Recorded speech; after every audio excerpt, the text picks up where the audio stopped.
It's 2014, which means we're coming up on the 10th anniversary of World of Warcraft. So that we all feel old. A decade of it.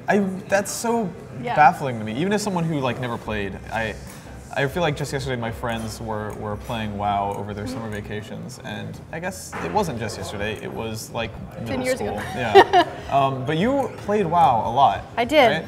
Yeah, I'd say when I was really into it, I was playing like 20 hours a week, so it was like a part-time job. Yeah, sounds about right. I think every time I would hit /played, it's like you realize more and more, like, oh, I've devoted an entire month of my life into this game. Was WoW also the game that had /pizza? Oh, I don't know. There was a game, maybe it was EverQuest 2, where you could type /pizza and then a window would pop up and you could order Pizza Hut and have it brought to your house without ever leaving the game. Maybe it was a later? Maybe. Every game should have /pizza. I would almost play it again if it had that. Just to check. So have you ever relapsed though? Have you ever gone back into WoW? So my best friend likes to play like the earlier levels and just kind of hang out in the world. So I have gone back with her a few times and just done like the trial versions. But with the whole panda element involved, I kind of just haven't. Oh, really? Haven't gone there. Not a fan of the panda? I'm not a fan at all. Just the whole kind of Asian motif with the pandas, it just kind of felt stiff, like the monasteries and things like that. Yeah. I mean, the Pandarin started out as a joke race, I'm pretty sure. Right. And it just doesn't feel like strong enough. Like I feel weird fighting in a raid as a panda bear. Sure. And I feel like the game world must have changed a lot since you initially played it, right? Yes. Like they had that whole Cataclysm thing. They've sort of redone WoW effectively a couple of different times. Is any part of it familiar when you go back after like a big break? It definitely is, especially if I start in a territory that I'm familiar with.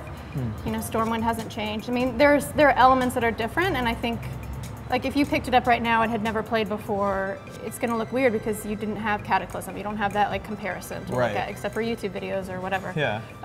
But I think it definitely feels nostalgic when I go back and start doing quests again and doing those types of things. But it definitely doesn't feel the same, especially now that the earlier levels are so easy to kind of get up into. I think it was 20. They're free to play up to 20, and then it just doesn't feel as hard. Then you can also like essentially buy level, or literally just purchase like high level characters from Blizzard now, right? And gold. Yeah, they've made it really easy to just kind of get whatever you need. Some of that stuff feels to me like it's maybe desperate. Like it almost feels like they've wrung this rag full of money, it's a mixed metaphor, but like they're just trying to squeeze every last drop of money they can out of WoW before it loses its last bit of relevancy. And it kind of makes me wonder like if we'll ever see a game of this scale ever again. If WoW is going to be the last great MMO. I don't know. I think that it might even be more ripe for the picking now that kind of the audience of WoW has gone off a little bit, and they're kind of tired of how easy it is to raid now. And I mean, a lot of that they did to make people's lives easier. That was the main reason that I stopped playing, was because I couldn't keep my armor to the high spec that it needed to be, and I couldn't continue raiding for hours and hours on end. But by making those things easier, it kind of made you not interested in the difficulty level of the game. Right. But I think that someone could come out and do something like that, especially with DLCs being so common now, and like, I mean, every button you push is like, now pay more for an upgrade. I feel that the money barrier isn't necessarily something that would be an issue with like starting a new MMO. So what drew you as a player into WoW initially? Like, was it the lore and the setting, or was it the gameplay, or was it the social aspects? Like, that's something that's always fascinated me from the outside looking in, is like, WoW means a lot of different things to a lot of different people. What was it for you?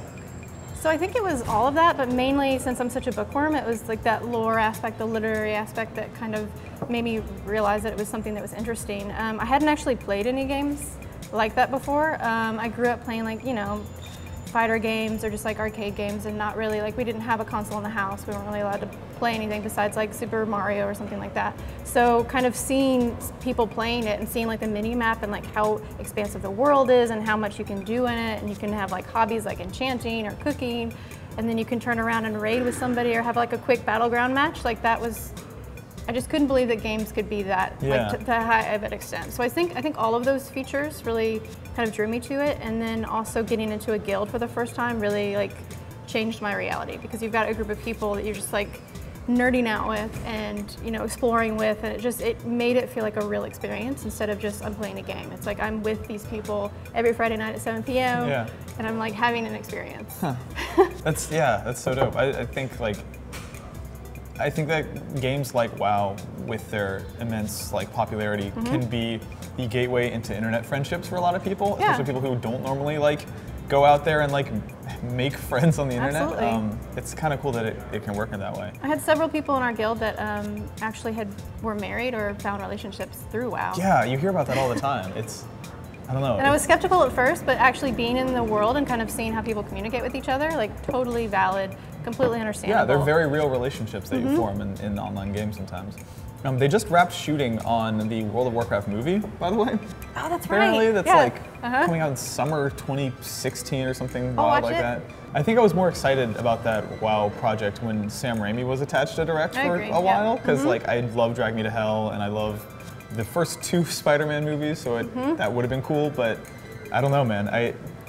As WoW feels like its relevancy is waning today, so in 2016, like I can't see a lot of people. So weird. It just feels maybe like that movie would have made sense 5 years ago or something. When it was at its peak. I don't know, but you'll still see it probably. I'm curious because I don't know a lot of details about the movie, and I don't know what their plans are for how they're going to kind of portray that in like movie form. Yeah. I can't really see it, so I guess for curiosity's sake, I want to kind of find out what it's about. The huge like lead time between when they finish shooting and when it's planned to come out makes me think that it's going to be a lot of CG and a lot of green screen stuff. But other than that, like it's weird. It's always fun to see these like specific games that were just big enough to like break into the mainstream and get a movie, sometimes a crappy movie, but a movie made about them. Like I didn't like when the Hitman movie came out. I was like, people care about Hitman that much? Enough to I care about Hitman, but I thought that was like a weird, obscure I thought Blood Money was an obscure PC game. I don't know. I think it's also just kind of with all the like comic books and like Marvel franchise and all of those things, they're seeing how popular those things are and like how much money they can make from it, and they're like, let's just do it all. Yeah, they'll get everything. That's why the Asteroids license is being crazy. Like talked about for a movie right now. It's weird out there. It's really weird.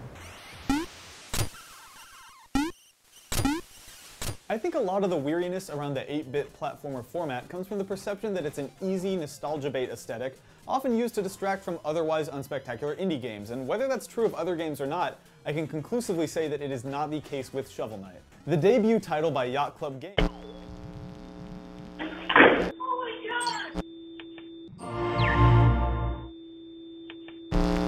I'll remember like 5 minutes after. Yeah, hold on. We can use editing to make it seem like I remember what I was talking about.